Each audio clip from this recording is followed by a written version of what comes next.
ኣብ ትግራይ ንወራር ምድላው ጥራሕ ተይኮነስ ንወራር ተጓዓዝ ተባሂሉ ክተት ተባሂሉ ተዓውጁ ኣሎ ኣይፈልጥን እንተልዩ ግን ከይጋየ መን ከም ዝገፈፈ ናይቲ ሰብ ማንነት ኣይኮንኩ ዝለክ ዘለኹ ግፋም ህላውስ ኣይፈልጥን ይለክ ኣለኹ ብውልቀ ደረጃውን ዘለው እዚኣቶም ህዝብና ክቃለሶም ፃውዒትና ነቕርብ ሰራዊት ምንቅስቃስ ጀሚሮም እዮም ብፍሉይ እቶም ክነስልጥኖም ፓራኮማንዶ ገለ እንዳበሉ ዝዛረብሎም ዝነበሩ ናይ ሚሊሻን ናይ ካሊእን እኩብ ነዚኦም ምንቅስቃስ ጀሚሮም ኣለዉ ናብ ትግራይ ንወራር ምድላው ጥራሕ ተይኮነስ ንወራር ተጓዓዝ ተባሂሉ ክተት ተባሂሉ ተዓውጁ ኣሎ ነዚ መግለፂ ዝኾን ሰሜን ሸዋ ኣብ ሰሜን ሸዋ ከባቢ ዝነበረ ኣብኡ ዝፀንሐ ኮማንዶን ኣየር ወለድን ናብ ሰሜን ወሎን ደቡብ ወሎን ኣቕሪቦም ከም ዘለዉ ዝተወሰነ ከዓ ናብ ዓፋር ናብ ቡርኤ ከባቢ ኣቕሪቦም ከም ዘለዉ ጠቕላላ ንዓፋር ንትግራይ ንኤርትራ ንዓገው ንቅማንት ንኣምሓራ ብሓንሳብ ምስ ሱዳን እውን ትማሊ ይገልጾ ነይሩ ሱዳን ኤርትራና ቲፒኤልኤፍ አንድ ላይ መጥተው የሚያደርጉት የለም ቅንጣት ታከል ስጋት የለብንም ተዘጋጅተናል ለዛ ይብል ነይሩ መንግስቱን ኮም ይብል ነይሩ ትማል ከም ሰማዕኹም ሕዚ ቶም ኮማንዶን ኣየር ወለድን ዝበሃሉ ናብ ሰሜን ወሎ ናብ ደቡብ ወሎ ናብ ዓፋር ናብ ቡርኤ ከባቢ ዘርጊሕዎም ኣሎ አዲስ አበባ ዝነበረ ፌደራል ፖሊስ እውን ናብ ሰሜን ሸዋ ናብ ደብረ ብርሃን ከባቢ ኣውፂዎ ኣሎ ከተኻኻ ጀሚሩ ኣሎ ማለት ምልሻ ናይ ኦሮሚያ አዲስ አበባ ክሕሉ ኢንዳይሬክትሊ እታ ናይ ኦሮሚያ ፕላን ኦረዲ ናብ ተግባር የውዕልዎ ኣለዉ ንሪኦም ኣለና ምስ ምልሻ ምስ ኣድማ ብተና ምስ ፍሉይ ሓይሊ ክትሰርሑ ኢኹም ተባሂሎም ከመይ ከም ዝናበቡ እውን ናይ ምልሻ ናይ ፍሉይ ሓይሊ ናይ ኣድማ ብተና መራሕትን ናይ ሰራዊት መራሕትን ሓቢሮም በብኸባቢኡ ምዝታይ ጀሚሮም ኣለዉ ማለት እዚ ሕዚ ሰራዊት ዝብላዕ ዘሎ ሞተ ይሞተን ኣብይ ኣሕመድ ምንም ኣይኮነን ክንደይ ሰራዊት ይጠፍእ ከም ዘሎ ንፈልጦ ኢና ክንደይ ሰራዊት ይሕምሸሽ ከም ዘሎ ብፋኖ ክንደይ ሰራዊት ይሕምሸሽ ከም ዘሎ ብኦላ ንፈልጦ ኢና ካሊእ ተሪፉ ዓፋር መፃኒ ኢሉ ዝእዊ ሰራዊት ናይ ዓፋር ሰራዊት መፀኒ ኢሉ ዝእዊ ሰራዊት ናይ ትግራይ ሰራዊት ክኽእል እየ ኢሉ ምጃሃሩ እዩ ዝገርመኒ ፋኖ 3 ዓመት ሕሊፉ ኣሎ ሰይሉ እንዳሓምሸሾ በብግዚኡ ማለት እዩ ፋኖ ብዝኸዱላ ኦፕሬሽን ኣሽሓት እንዳደምሰሱ እዮም ዝመፁ እዞም ኣሽሓት እዚኦም ወለዲ ይሃልውዎም እያሃልውዎም ብዘይግድስ ኣብይ ኣሕመድ ኣይግድሶን ኣብዚ ደረጃ እዚ ዘሎ ወዲ ንትግራይ እንድሕር ክኢሉ ከጥፋኣ ከም ዝኽእል ይጠፍኦ እዩ ትግራዋይ ኢሉ ዝሓስብ እንተኮይኑ ንሱ ክዳሎ ከሎ ትግራዋይ እውን ደቂሲ ፀንሓኒ ኢሉ ዝሓስብ እንተኮይኑ ደንቆሮ እዩ ናይ ሓቂ ማለት እዩ ከምቱ ኣብ ፓርላማ ክዕዝፍ ክንሪኦ ከለና ከመይ ዝበለ ደንቆሮ ንብሎ ጠቕላላ በተሓሳስቡ ደንቆሮ እዩ ሰብኣይ ማለት እዩ ንሱ ክለዓል ከሎ ዘይለዓል ትግራዋይ እንተሃልዩ ንሱ ክዳሎ ከሎ ዘይዳሎ ትግራዋይ እንተሃልዩ ትግራዋይነቱ ዝረስዕ ጥራሕ እዩ ነዚ እዩ ተዓጢቕና ንቃለሱ ዝወረደ መደብ እውን ኣይፈልጥን ብከምዚ መንገዲ ምድብ ተዋሂቡና ዝብል እውን ኣይርአኹን ብኣብ ከም ዝበለ ቦታ ክበሃል ግን ንሰማዕ ኣለና ማለት መልሲ ግልፂ እዩ ኣነስ ኣይፈልጥን ክብለከሎ ኣይፈልጥን እንተልዩ ግን ከይጋየ መን ከም ዝገፈፈ ናይቲ ሰብ ማንነት ኣይኮንኩ ዝብለክ ዘለኹ ግፋም ህላውስ ኣይፈልጥን ይብለክ ኣለኹ ኣብ ፌስቡክ ምስ ሃገረ ይሪኦ ኣለኹ ናይ ኣርቲፊሻል ኢንተለጀንስ ናይ ኣይ ቅንብር ድዩስ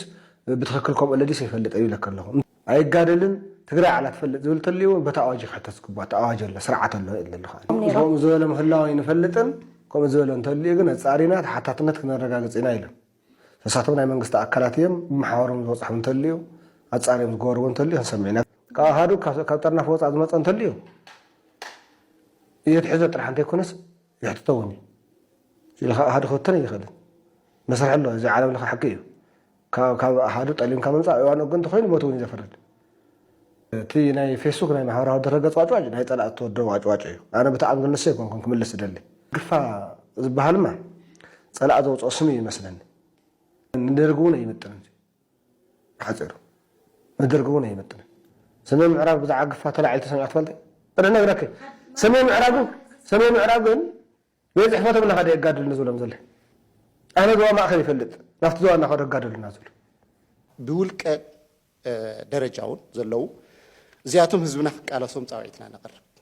ببروباغندا نايزياتهم حبرتسبنا خيبتن حبرتسبنا خيرعد أدوبك والله كقالوا صمن حزبنا زاويت نقرب بتعم حدقኛ ካይዳ ዝተናበበ ካይዳ ዓላማ ናይ ብልጽግና ንምፍጻም ዝኽየድ ዘሎ ካይዳ ከይዱ እንታይ ረብሓ ከም ዘምጸሎም ምንም ግልጽ ኣይኮነን ዘይሩ ግን ይኸዱ ወለው ቶም ድራማታት ሕብረተሰብና ክርዶም በደንብ እንደሊ ዝምልከቱ አካል ሓይልታት ጸጥታ ትግራይ መንግስቲ ትግራይ ነዚ አትሪሩ ክቃለሶ ዘይዳግም ውሳነታት ክውስነሉ ጻውይትና ነቀርብ ምዚ ስለዚህ አፍቱ ግፋ ዝብል ዘለና እምነት እዚ ነገር ግን ከም ብሔራዊ ባይቶና ንገብሮ ቃልሲ ሕብረተሰብና ተገዲዱ ክግፈፍ የብሉን አሚኑሉ ምክንያቱ ካብ ትግራይ ወጻኢ ካሊእ ዓዲ የብሉን ጸላይ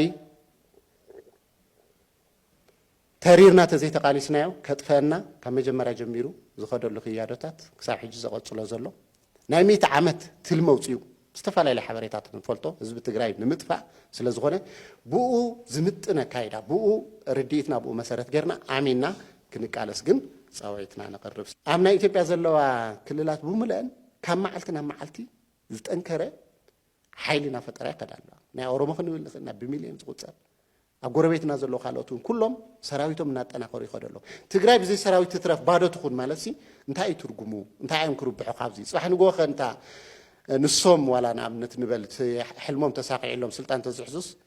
ተዓድመን ክሕልዋ ስለ ዝደልዩ ዘሎ እዮም ብሱሩኸ ትግራይ ከም ትግራይ ሲ ብዘይ ምክልኻል ከመይላኸት ጠጠው ክትብል ስለ ዝሓስቡ ዘሎ እዮም ኣብዚ ጫፍ ከይዶም ዘሎ ቲዲኤፍ ከም ጸላይ ክፈርስ ዘለዎ ዝተፈላለዩ ዓይነት ስራሕ ዝሰርሑ ዘለዉ ሲ በየን ስልሒት ስለ ዘስልሕዎ ዘሎ እዮም ዝብል እዚ ህብረተሰብና ክርዶ ንደል እዚኡ እውን ክልተ ጫፍ ተፈጢሩ ኣሎ ሰራዊት ትግራይ መድሕን ናይ ትግራይ ዝብል ሓደ ሓይሊ ኣብ ትግራይ ዘሎ ሓይሊ ይገልጽ ኣለና ቲዲኤፍ ክፈርስ ኣለዎ ትግራይ ባዶ ክትኮን ኣለዋ ትግራይ ምክልኻል የድልያን ዓርሳ ባርነት ይዘድልያ ዝብል ከዓ ካሊእ ሓይሊ ተፈጢሩ ኣሎ ንቲዲኤፍ ንኽፈርስ ብዝተፈላለየ መንገዲ ዝቃለሱ ዘለዉ አትሪርካ ክትቃለሶም ጻውይትና ነቀርብ ህዝቢ ትግራይ እምነቱ አባኻይ ህዝብ ትግራይ ኣብ ሓደጋ ኣሎ ንዚ ሓደጋ እዚ ተረዲኻ ትቃለስ ኣለኻ ስለዚ ናይ ጸላቲ ፕሮፓጋንዳ ወረታት ተኸቢድ ዝበሃል መቕጻዕቲ ሞት እዩ ኦልሞስት ላብ ካብ 10 ሽካዕ 20 ዝኾኑ አንቀጻት ሞት ሒዞም እዮም መቕጻዕቲ ብዙ ኸዚ እዋን ያው ኩልና ንፈልጦ ሞት መቕጻዕት ኣብ ዓለም ማለት ኦብሊሽ ካብ ዝግበሩ ዘለዉ ቅጽዓታት ሓደ ኢንሂዩማን እዩ ተባሂሉ ስለ ልእመን ለምሳሌ ኣብ ዓለም 112 ዓድታት ሞት ቅጽዓት ተቐሪና ኣለዋ ኣብ ኣሜሪካ ብፌደራል ደረጃ ሞት ቅጽዓት ኣፕላይ ዋላ ተትገበረ 23 ስቴታት ግን ኦብሊሽ ገይረን ሞት ቅጽዓት ሪሰንትሊ ንሪኦም ትሆንኩም እስራኤል ሞት ቅጽዓት የለይ ነገር ግን ንቶም ብፍልስጤማውያን ብሽብር ዝሓዝቦም ግን ንኣቶም ጥራይ ኣፕላይ ዝግበር ናይ ሞት ቅጽዓት እንደገና ኢንስቲትዩት ገይሮም ኣለዉ ብጣዕሚ እንትን እዩ ግን እቲ ፓራዶክስ ግን እንታይ እዩ ደብረጽዮን እዩ ክፍርሞ ብቱ ማለት ዝሕግ ጊዜ ና ደብረጽዮን እዩ ኣደይ እንደወፍ ደደይ ብስሙ ስለ ዝወፅእ ነገር ግን ቅድሚ ክልተ ወይ ሰለስተ ሰሙን ግን ሓደ ደብዳቤ ጽሕፍ ነይሩ ለሳውዲ ዓረብያ 57 ኢሎም ኢትዮጵያውያን ሞት ተፈሪድዎም ነይሩ እንዲኦም ተወሰኑ ሰባት ተቐቲሎም ገሊኦም ግን እኔው ማለት እንትን ይብሎም ከዚ ግን እሱ ተቆርቂሩ ሞት ማለት ኢንሂዩማን ስለ ዝኾነ ኢሉ ደብዳቤ ጽሕፍ ነይሩ ክልተ ሰሙን ግን ይወድእ ኣብ ትግራይ ሞት ዘቐጽዕ ያው ሕግ ኣውፅኡ ይፋ ትገብር ተሎ ማለት እዩ ኣነ ከዞም ማለት መንግስቲ ሳውዲ ዓረብያ ተሰምዑ ሲ እንታይ ይብል ይኾን የለ ትግራይ ኣብዚ ሕዚ እዋን ወዲቓቶ ዘላ ኣልቦ ደረት ፍርሰት ዝኾነ ይኹን ኣይኮነን ንትግራዋይ ዝኾነ ይኹን ኣብ ዓለም ዘሎ ማሕበረሰብ ግልጽ እንዳኾነ እዩ ዝኸድ ዘሎ ማለት እዩ ኣብ ኩለ መድያዊ ሾክ ወይ ከዓ ፈረንጂ ዝብልዎ ኩለ ቶታል ሾክ ዝብልዎ ውሽጢ ኢና ዘለና እዚ ብክልተ ብርክታት ምግላጽ ይካል እዩ ተቀዳማይ ብርኪ ብናይ ውሽጣዊ ጸገም እዩ ውሽጣዊ ጆሆነት ዝብልዎ ማለት ኣብ ውሽጥና ብዝተፈጠረ ጸገም እዩ እቲ ካልኣይ ብርኪ ከዓ ብናይ ደገ ዝተፈጠረ ናይ ደገ ሓይልታት ዝፈጠርዎ ጸገም ክኾን ይኽእል እዩ ማለት እዩ ሕዚ ትግራይ ዘይሓቋፋይ ስርዓት ኣለዋ ዘይኮንና ንብል ዘለናስ ትግራይ ስርዓት ዘይብላ ዓዲ ኮይና ኣላ ካብ ኖ ፍሪ ስቴት ናብ ኖ ስቴት ኣትያ ዘላ ነፃ ዝኾኑ መንግስቲ የለውን ካብ ዝብሉ ተሸጋጊሩ ናብ መንግስቲ ኣልባ ኮይና ዘላ ናብ ኮብዚኣ ተሸጋጊራ ዘላ ማለት እዩ ስለዚ በካይዳ ዝኾነ ይኹን ፍልይ ዝበለ ኣተሓሳስባ ዘለዎ ብሙሉእ ዝቃወም ኣብ ዝኾነ ይኹን ናይ ዓለም መድረኽ እንተናእሰ ኣምላኽን ሰይጣንን ኣለዉ ክልተ መሰረታዊ ኣተሓሳስባታት ኣለዉ መንገዲ ኣምላኽ ኣሎ መንገዲ ሰይጣን ኣሎ ኣብ ፖለቲካዊ ንሱ እዩ ስለዚ ኣብ ትግራይ ብዘይካ መንገዲ ኣምላኽ መንገዲ ሰይጣን ክህሉ የብሉ ኢሎም ዝሓስቡ ሰይጣን ዋላ እንተይልሞትን ኣናልውጢ ማለት እዩ ክህሉ ዘይደልዩ ሓንቲ መንገዲ ጥራሕ ማይ ወይ ዝሃይ ወይ ዝብል ኣካይዳ እንዳኾነ ይፀኒሑ ማለት እዩ እዚ ሱቕ ኢለ ይኮነ እንተገይሩ ሓደ ጣልያናዊ ፀሓፊ ኣብ ኣንቶኒዮ ግራምስ ዝበሃል ፀሓፊ ኣብ ፕሪዝን ኖትቡክስ ዘቐመጦታ እዩ እቲ ክላሲክ ኦልድ ክላሲክ ናይ ኮሚኒዝም ኣተሓሳስባ ብምግቢ ወይ ከዓ ብዝኾነ ብዝብላዕ ነገር ፖለቲካ ምስትኽኻል ይከኣል እዩ ምቕፃል ይከኣል እዩ ስለዚ እቲ ዓብዪ ኣጀንዳ ናይ ዝኾነ ይኹን ማሕበረሰብ ናብ ድላይካ ሸፕ ንምግባር ኢኮኖሚ እዩ ስለዚ ኢኮኖሚ ከዓ ኮማንድ ክኾነ ኣለዎ እቲ መንግስቲ ክቆፃፀር ኣለዎ ስለዚ ኢኮኖሚ ዝሓዘ ፖለቲካ ናይ ምዝዋር ዓቕሙን ፖቴንሻሉን ይውስኽ እዩ ዝብል ኣተሓሳስባ ኣብ እስር ቤት ኮይኑ ብዝፀሓፎ ዶት ዘቐመጦ ፍልስፍናዊ ፅሑፍ ኣለዎ እንታይ እዩ ዝብል ኢኮኖሚ ጥራሕ ንሓደ ማሕበረሰብ በቲ ትደልዮ ሄጂሞኒክ ዲስኮርስ ምፍጣር ይከኣልን ስለዚ ናይ ግድን ዝሓሸ ሓሳብ ዘለዎም ኢሊት ንብሎም ኣኪብና ነቲ ማሕበረሰብ በቲ ንደልዮ ሸፕ ክቕረፅ ምንቲ ምግባር ንኽእል ኢና ስለዚ ግደ ምሁራት ነቲ ናይ ተሓሳስባ ናይ ምቕራፅ ወይ ከዓ ናይ ዝኾነ ሄጂሞኒክ ዲስኮርስ ንምቕራፅ ወሳኒ እዩ ዝብል ኣተሓሳስባ ንሱ እዮም እንዳተኸተሉ ፀኒሖም ስለዚ ዝኾነ ይኹን ምሁር ትግራዋይ ብዛዕባ እስራኤል ይዛረብ ንእስራኤል እዩ ዝብህግ ግን ኣብ ትግራይ ዝኾነ ይኹን ናይ ዲሞክራሲ ኣንፈት ንኸይሉን ናይ ብዙሓት ፓርቲ ፖለቲክስ ከይዕንብብን ምክንያት እንዳገበረ ኸይዱ ማለት እዩ ስለዚ ከም ኣተሓሳስባ ኣንቶኒዮ ሓደ ገዛ ውድብ ዝቆፃፀር ብሓይልን ብወታደርን ጥራሕ እንተይኮነ ናይ ወታደርን ናይ ሓይልን ከም ዘለዎ ኮይኑ ብሄጂሞኒክ ዲስኮርስ እውን ነቲ ማሕበረሰብ ተገዛኢ ባርያ ናይ ሓደ ስርዓት ምግባር ይከኣል እዩ ዝብል ኣተሓሳስባ ሙሉእ ብሙሉእ ተፈፂሙ ትግራይ ዘለዋ ቁጥሮም ዘይናዓቑ ምሁራት ነቲ ዝነበረ ኣተሓሳስባ ቀንቀንቲ እዮም ኮይኖም በዚ ኣገላልፃ እዚ ምሁራት ኣብ ክልተ እዩ ዝኸፍሎም ግራምሺ ኦርጋኒክ ምሁራትን ባህላውያን ምሁራትን እዮም ትብሎም እቶም ኦርጋኒክ ምሁራት እቶም ሕዚ ለውጢ የድሊ ኢሎም ካብቲ ናይ ትግራይ ኣተሓሳስባ ወፂኦም ምእንተ ትግራይ ነቲ ዝነበረ ክላሲክ ሞዴል ነቲ ዝነበረ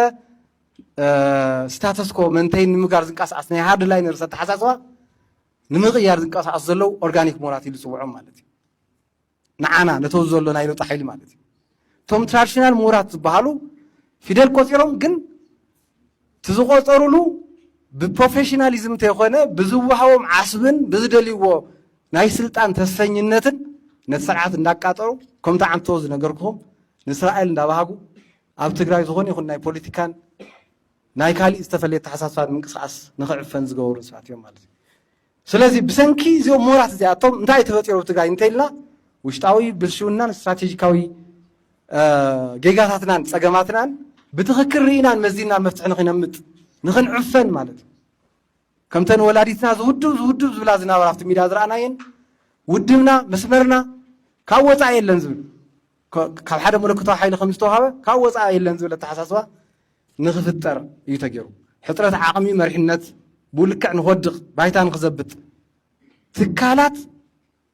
ከም ስርዓት ሕወሓት ኣብ ትግራይ ዝተኸተሎ ትካላዊ ዓፈና ጥራሕ ተኮነስ ትካላዊ ቁፅር እዩ ከም ህዝቢ ናይ ህዝቢ ክንፊ ናይ መንግስቲ ክንፊ ናይ ውድብ ክንፊ ኢሉ ጠቕላላ መንግስቲ ህዝቢ ውድብ እቲ ስቴት ብምሉእ ማለት እዩ ስቴት ንብሎ ስነ መንግስትን መሬትን ህዝብን እዮም እዚኦም ብምሉኦም ተቆፃፂሩ ብሒቱ ምንም መፈንፈን ዘይብሉ ዓዲ ንምግባር እዩ ዝንቀሳቀስ ነይሩ ነዚ እኳ ቻሌንጅ ዝገብር ምሁር ኣይነበረን ስለዚ እዞም ትራዲሽናል ምሁራት እዚኣቶም ኣብቲ ዝሓለፈ እዋናት ዝነበሩ በተሓሳስባ ፊደል ዝቆፀሩ ክኾኑ ይኽእሉ እዮም ነቲ ዝነበረ ዓፈናን መከራን ዘጋድዱ ትፀገም ናብቲ ሕዚ በፂሕናሉ ዘለና ናይ ዳሕር ገልፀ እየ ናይ ክሊፕቶክራቲክ ስርዓት ህንፀት ናይ ባዕሎም እጃም ክገብሩ ፈቲኖም ማለት ስለዚ ዝተፈጠረ ፀገም ደካማ ዝኾነ ዓቕሚ ዘይብሉ ናብ ላዕሊ እንዳወፀ ኣብ መንጎ ናይ መሪሕነት እውን ኣፋልያት እንዳተፈጠረ ብውሽጡ ኣብ ክልተ ካታጎሪ ዝኽፈል ለውጢ ደላይን ሃርድ ላይነር ዝበሃሉ ኣብ ክልተ ተኸፊሎም እቶም ሃርድ ላይነርስ ቅልውላው መሪሕነት ኣብቲ ውሽጢ ንክፍጠር ምክንያት እንዳገበሩ ክራይሲስ ኦፍ ሄጂሞኒ ዝበሃል ማለት ከምቲ ቅድም ኢልና ዝፀዋዕናዮ ናይ ካልቸራል ኣተሓሳስባ ሓደነት ሓፂናዊ ሓድነት ዝብልዎ በቲ ናይ ውድባዊ ቋንቋ ማለት እዩ ሓፂናዊ ሓድነት ተሸርሺሩ እቲ ሕዚ ተፈጢሩ ዘሎ ክራይሲስ ንክፍጠር ምክንያት ኮይኑ ነዚ ስዒቡ እንታይ ይመፅኡ ገሊኦም ወርሎርድስ ዝብልዎ ዝተፈላለየ ማሕበራዊ መሰረትን ፖለቲካውን ወታደራውን ዓቕሚ ዘለዎም ጉጅለታት ንክፍጠሩ ምክንያት ኮይኑ ማለት ኣብ ትግራይ ንዑ ስዒቡ ሕዚ ትግራይ ሓሲኻ ብምስካር ስርቂ ቁማር መስተ خطر ዘይኮነ ፆታዊ ዓመፅ ዝተወደበ ናይ ወንጀለኛታት ተግባር ንፍፃመን ጠቕላላ ክምዝ ስለ ዝፈረስና ምድላብ ኣብ ሽፈጥን ምጭባን ተመስረተ ሃፍቲ ዝተወደበ ጉሕለት መሳርሒ ናይ ሰብ ምዃን ሸቐጥ መሬት ንግዲ ምሻጥ ኢቭን ናይ ስውእ ሽም ምሻጥ እስካብ ምብፃሕ እስካብ ተበፂሑ ማለት እዩ እዚ ቀንዲ ምክንያት እንታይ እዩ ዝብሎ ሓደ ናይ ማናጅመንት ምሁር ሓደ መሪሕነት ኣብ ሓደ ዓዲ ዞም ሰለስተ ኣነ ኣምር ስሉስ መሪሕነት እየ ለዘቐምጠን ዘ ሚሲንግ ትራይድ ኦፍ ሊደርሽፕ ኢሉ ዝፅሕፈን ኣዌር እና ኣክሽን እንድሕር ዘይብሉ ኮይኑ መሪሕነት ተባሂሉ ክውሰደ ይኽእልን እዩ ዝብሎ ስለዚ ኣብ ትግራይ ናይ ኣዌርነት ፀገም ተፈጢሩ እንታይ ከም ዝሰርሕ ብኸመይ መንገዲ ከም ዝኸይድ እቶም ከሳኽዑም ዝኽእል ዕላማታት እንታይ ምዃኖም ዘይፈልጥ መሪሕነት ተፈጢሩ ጠቕላላ ናይ ኣዌርነት ፀገም እዩ ተፈጢሩ ናይ ፍልጠት ወይ ናይ ግንዛቤ ሕፅረት በፅዩ 24 ሰዓት መፅሓፍ እንተይኮነ ዘንብብስ ዝገማገብን ዝእከብን መሪሕነትን ሓሳብን እዩ ተፈጢሩ ንዑ መሰረት ዝገበረ ከዓ ኣይኮነን ናብ ነገራዊ ሓይሊ ክልውጥ ዝኽእል ተግባር ክሰርሕ ንህይወቱ ንባዕሉ እውን ቁም ነገር ክሰርሐሉ ዝኽእል ብርኪ እዩ ጠፊኡ ማለት ንዑ ስዒቡ እቲ ወታደር እንዳገበለ ኸይዱ ቅድም ኢህደግ ይኹን ከም ኢህደግ ሕወሓት ይኹን ከም ሕወሓት ኣብዚ ዓዲ ይኹን ኣብ ክልል ዘተኣታተዎ ፖለቲኮ ሚሊተሪ ዝበሃል ፖለቲካ ነቲ ሚሊተሪ መርሖ እዩ ዝበሃል ኣካይዳ ተገልቢጡ ሕዚ እቶም ሞነስተርስ ኢልና ዝፀዋዕናዮም ዋርሎርድስ መራሕቲ ኮይኖም ሚሊተሮ ፖለቲክስ ተፈጢሩ ማለት ሚሊተሪ ነጥብ መቐይሮ ናይቲ ኣብ ትግራይ ዝግበር ፖለቲካዊ ሃልኪ ኮይኑ ማለት ብወታደር ዝምራሕ ወታደር ዝእዞ ወታደር ዘሰራጥዮ መሪሕነትን ህዝብን ተፈጢሩ ማለት ስለዚ ሕዚ ኣብ ትግራይ ዘሎ ፍፁም ናይ ፖለቲኮ ሚሊተሪ መንገዲ እዩ እዚ ከዓ ከምቲ ዓንቶ ዝገለፅክዎ ካብ ኖ ፍሪ ስቴት ናብ ኖ ስቴት ዝብል እዩ ከይዱ እዚ ከዓ ውድቀት ወሊዱ ማለት እዩ ሰለስተ ደረጃታት ውድቀት ኣለዉ እዩ ዝብሎም እቶም ጃረድ ፀገም ናይ ምርዳእ ውድቀት ፀገም ናይ ምፍላይን ምምፅኡ ምህላዩ ምፍላጥን ፀገም ኣብ መወዳእታ ከዓ ስጉምቲ ናይ ምውሳንን ናይ ምግባርን ኩነታት እዩ ተፈጢሩ ማለት እዚኦም ብምልኦም ኣብ ትግራይ ዝተረኣዩ ቀንዲ ፀገማት እዮም ኮይኖም ማለት ንዑ ስዒቡ ናይ ማፍያ ስርዓት ወይ ከዓ ናይ ክሊፕቶክራቲክ ስርዓት ተፈጢሩ ናይ ክሊፕቶክራቲክ ስርዓት ብዝተፈጥረሉ ከዓ ናይ ደገ ፀላእቲ ብቐሊሉ ይቃላዕ ኤክስፕሎይት ናይ ምግባር ዕድሉ ይሰፍሕ ንዑ መሰረት ገይሩ ፖለቲካና መጫወቲ ሻዕብያን ካልኦት ሓይልታትን ፋኖን ናይ ደገ ሓይልታትን ክኾን ክኢሉ ማለት እዩ ስለዚ ትግራይ ኣብ ኢትዮጵያ ዘላ ሰሜን ኮርያ ወይ ከዓ ኣብ ዓለም ዘላ ሲኦል ኢለ ኣነ ዝትርጉማ ኮይና ትርከበላ ማለት እዩ እዚ ብምዃኑ ነቲ ስርዓት ምሕለዊ ክኾን ዝኽእል ብዙሓት ኣገባባት መንገድታት እዮም መፅኦም ዘለዉ ድሕሪ ተመፃታት እዮም ዘለዉ ዓንቶ ቅድመይ ዘቕረቦ ናይ ሕጊ ሸይጣን ዝወፅእ ሕጊ ኣሎ ሕጊ ንሱ ከም ዘለዎ ኮይኑ ንዑ መሰረት ገይሩ ከዓ ግፋ እውን መፅኡ ኣሎ ማለት እዩ ግፋ ትመሰረቱ ካብ ብዙሕ ምርኣይ ካብ ብዙሕ ከባብታት ምርኣይ የድልን ካብ ጎረቤትና ዓዲ ኤርትራ ምርኣይ ንኽእል ኢና ማለት ከምቲ ዓንቶ ዝነገርኩኹም ፖለቲካና ብወታደር ይምራሕ ካብኡ ከዓ ኣውትሶርስ ተገይሩ ብናይ ደጋ ሓይልታት ከዓ ይምእዘንን ይሽክርከርን ስለዚ ትመሰረቱ ካብ ሻዕብያ ብዝምንጨት ተሓሳስባ ዝንቀሳቐስን ዝዝወርን ፖለቲካ ትግራይ ትስቴት ተፍሪሱ ናይ ጓሓሉን ብስርቅን ብካልኦት ወንጀላትን ዝጠልቀ መንግስቲ ተተኺሉ ነቲ ሕዚ መፅኡ ዘለዎ ግፋ ምክንያት ኮይኑ ኣሎ ማለት እዩ ስለዚ ጉድድ ዕስክርና ካብኡ ዝመፀ እዩ ጉድድ ዕስክርና ኣብ ትግራይ ጥራሕ ይኮነ እንተ ዓብዪ ፀገም ዝፈጥር ትራንስናሽናል ፅውላ እውን ኣለዎ እዩ ካብ ትግራይ ሓሊፉ ከም ድላይካ ወታደር ናብ ጎረባብቲ ዓድታት እንዳሸጥካ ከም ሓደ ውልቀ ሰብ ሃፍቲ ተኻዕብተሉ ህዝቢ ተባድመሉ ዓዲ ተጥፈሉ ኩነታት ተፈጢሩ ዘሎ ምርኣይ ንኽእል ኢና መላምል ደቂ ህዝቢ ኣብ ዝሓለፉ ኣብ ውሽጢ 2-3 ሰሙናት ከምቲ ዝረኣናዮ ካብ ትግራይ ናብ ሱዳን እንዳተሸጡ መጫወቲ ኣብ ሱዳን ዘለዉ ዓመፅቲ ሓይልታት ይኮይኑ ዘሎ ማለት እዩ ስለዚ ብቐሊሉ ትራንስናሽናል ዝኾነ ጽልዋ ክፈጥር ዝኽእል ኩነታት እዩ ዘሎ ማለት እዩ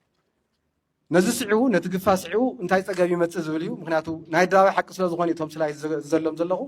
ሓደ ማሕበራዊ ቁጠባዊ ሳዕቤናት ኣለዎም ምብትታን ስድራቤት ይፈጥር ሕዚ ትግራይ ዝተጠመረ ስድራቤት ዘይብላ ዓዲ ኮይና ኣላ ወለዲ ኣብ ገጠር ዝኾነ ህፃውንቲ ኣብ ከተማ ካብ ዕብይ ዝበሉ መናእስያት ከዓ እግሮም ናብ ዘምረሖም ናብ ኣዲስ ኣበባ ክመፁ ዝኽእሉ ዓቕሚ ዘለዎም ንኣዲስ ኣበባ ናብ ዓረብ ዓዲ ክኸዱ ዝኽእሉ ናብ ዓረብ ዓዲ ናብ ሊብያ ክኸዱ ዝኽእሉ ናብ ሊብያ ኣደዳ ዓሳን ናይ ባሕሪ ዓሳን ኣደዳ በረኻን ኮይኖም በየመንገዱ ዝሞትዋ ዓዲያ ኮይና ዘላ ውድቀት ቁጠባ ይፈጥር ምክንያቱ ፈርታይል ዝኾነ ፕሮዳክቲቭ ዝኾነ ከምርዝ ዝኽእል ሓይሉ እዩ ዝስደድ ዘሎ ስለዚ ፕሮዳክቲቪቲ ናብ ታሕቲ ይዘብጥ ይወድቕ ቁጠባ ዝበሃለ ትኽልል የብሉን ስለዚ ሓድሽ ዝኾነ ሞት እውን ክበፅእ ይኽእል እዩ ዘኒ ቫርያንት ፋሚን ዝብልዎ ማለት እዩ ብምክንያት መሪሕነት እቶም ፕሮዳክቲቭ ዝኾኑ መንእሰያት ካብ ሓደ ከባቢ ናብ ሓደ ከባቢ ክስደዱ ከለዉ እቲ ህዝቢ ናብ ጥሜት ይኣቱ እቲ ዝኣቱ ጥሜት ብምክንያት ናይ ተፈጥሮ ፀገም እንተይኮነስ ሰብ ስራሕ ጥሜት እዩ ዝኸውን እዚ ብዓለም ለኸ ማሕበረሰብ ከም ሓደ ጀኖሳይድ ተባሂሉ ዝሕሰብ ኣይኮነ መራሕቲ ንህዝቦም ምክንያቱ ዘይእደን ትኽክል ዘይኮነ ምሕደራ ንህዝቢ የጥሚ እዩ ህዝቢ እንድሕር ጠሚኡ ከዓ ናብ ሞት ሳጣሕ እዩ ስለዚ ብምክንያት ጥሜት ብሰብ ሰራሕ ጥሜት ዝፍጠር ሞት ከዓ ኣብ ናይ ሕዚ ኮንቴምፖራሪ ዝኾነ መጽሐፍ ትሪኦ ከለኹም ከም ጀኖሳይድ ተባሂሉ ዝፅዋዕ ማለት የትግራይን እናት የደፈረ ሰራዊት ወደ ትግራይ ይግባ እያላዘነ የሚውል ፓርቲ ህወሓት ሊሆን አይችልም። እኛ የምናውቀው ህወሓት ብልጽግና እውቅና ሰጠው አልሰጠው ምን አባቱ ሳግብቶት እውቅና ይሰጣል አይሰጥም። ሰላም ሊሆን ከፈለገ ሊሰጥ ግዴታው እሱ ሰጠው አልሰጠው ግን የትግራይ ህዝብ እውቅና ከሰጠው በቂ ነው። ስለዚህ አንተ ስትገረድ ጌታ ጋር ተጎንብሰህ የምታገኘው ነገር አለ። የሚያሳፍረው አርሚ 7 በዚህ ገባ፣ አርሚ 13 በዚህ ገባ፣ በዚህ ላይ ያጠፉን ነው እያለ እያማከረ የሚውለው የኔ አባት ምለው የትግራይ ህዝብ መከራና ስቃዩ ነው ብሎ ታግሎ የመሰለኝ ኋላ ግን የገባይ ካህዲ አሁን ነውር እየተናገረ አሁን መጽሐፍ ጽፏል። ባይዘው ይሄ ሰውዬ የመጨረሻ ሸቃጭኝና ነጋዴ መሆኑን የምታውቀው የትግራይ መከራ እኮ አላለቀም፣ የኢትዮጵያ መከራም አላለቀም። ያላለቀ መጽሐፍ ጽፋለህ ልትነግድ ካልፈለግ ልታጭበረብር ካልፈለግ አይደረግም እኮ። አሁን 10 ጊዜ ሚዲያ ላይ የሚወጣው ያቺ መጽሐፉን ለመሸጥ ነው። ነጋዴ ነው፣ ፖለቲከኛ አይደለም። እኔ አይደለሁም ያልኩት። ከዛ በትግራይ በወርቅ ዝራ የተነገዱትን ነገሮች በመጽሐፍ ሽያጭ ተገኙ ለማለት ያህል አለቀ። የትግራይ መከራ መች አለቀ? መጽሐፍ እኮ